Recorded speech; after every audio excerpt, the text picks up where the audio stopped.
This is the Hidden Killers podcast with Tony Brueski. Featuring former FBI Special Agent and Chief of the Counterintelligence Behavioral Analysis Program, Dreeke. Let's talk about Ruby Franke and Jodi Hildebrandt, and specifically Kevin Frankie, Ruby's husband. He's kind of an enigma in all of this. The idea that suddenly his wife was drawn into Jodi Hildebrandt, and she's so cunning and manipulative and amazing, and Ruby just kind of got sucked in there. Or maybe she had a much larger role in that. But from the outside, when you're the spouse of someone and you see that type of a charismatic individual, at least charismatic to Ruby, come in and be able to take such control, is that where Kevin was likely sitting there going, what the hell just happened? Yeah. Well, again, I diving deeper on some of these cases, and you start getting more nooks and crannies in here. Yeah. So I'm rereading a lot of this, and again focusing on our chat today on Kevin Frankie in particular and what was going on leading up to this. I don't want to speculate on him too much because what really struck me more this time than ever before with this case is, again, pure conjecture. I'm not disparaging anyone, but from the data points that we have, it literally looks like to me that Jodi Hildebrandt was a cult leader looking for a cult. Yeah. And Ruby had the cult following, but she wasn't a cult leader. And so these two coming together was like a match made in cult heaven. And when they came in, Jodi took complete control of the thoughts, ideas, and connections of people like cult leaders do.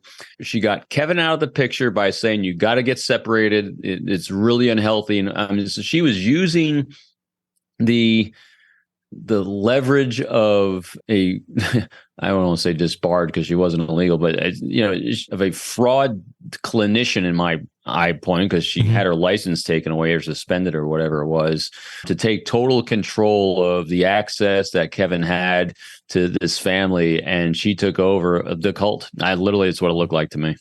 Yeah, I mean, it does seem that way. What I find interesting about Jodi Hildebrandt is I don't find her to be that charismatic of a leader, which is what kind of makes me surprised by the amount of people who are now coming out and sharing their stories of what they believed that she was telling them. She's not like a Tony Robbins or somebody where you walk away and you're like, yeah, that felt good. Like I'm motivated, or I got something out of this. She's been extremely negative, very much about separating families and separating people. What is it that drew people to someone like Jodi Hildebrandt? Is it something that people look at just in title and go, oh, therapist, family therapist, sex therapist, whatever the hell she was pretending to be that week? Is that title something that just makes people blindly follow at times because they think, well, if you're there, you must know what you're doing? Yes, you hit a lot of them right there. Robert Cialdini's great popular book and science-based on influence. You have all these levers of influence. And when you don't have the charisma that a cult leader has, that's why she didn't have a cult until she got Ruby's cult, because Ruby's the one that had the charismatic side of her. That's why she had the massive YouTube following. When you got Jodi, she used the lever of influence of authority. And when she used the lever of influence of authority as a clinician, and then the church was ordering her people, so you had a double lever of influence there of authority. So the church says I have to go to her, and her letters before her name says I have to go to her. That's enough to get people to have to do what she says. I mean, I'm listening to the things that she's recommended people, and she's diagnosing people with these syndromes that don't even exist except in hearsay.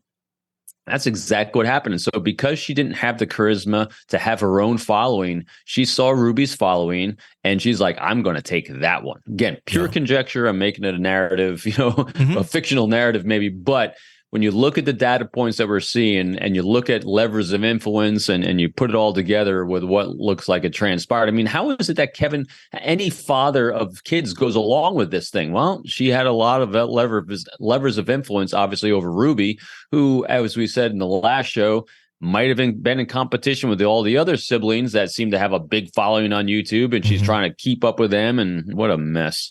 Want to listen ad-free? Want advance access to all of our interviews before anyone else? Become a True Crime Today Premium Plus subscriber on Apple Podcasts. You get every episode commercial-free. So you can binge on true crime Until you can binge no more. Search True Crime Today Premium Plus on Apple Podcasts now, or go to our podcast page and sign up now. More of the Hidden Killers podcast next.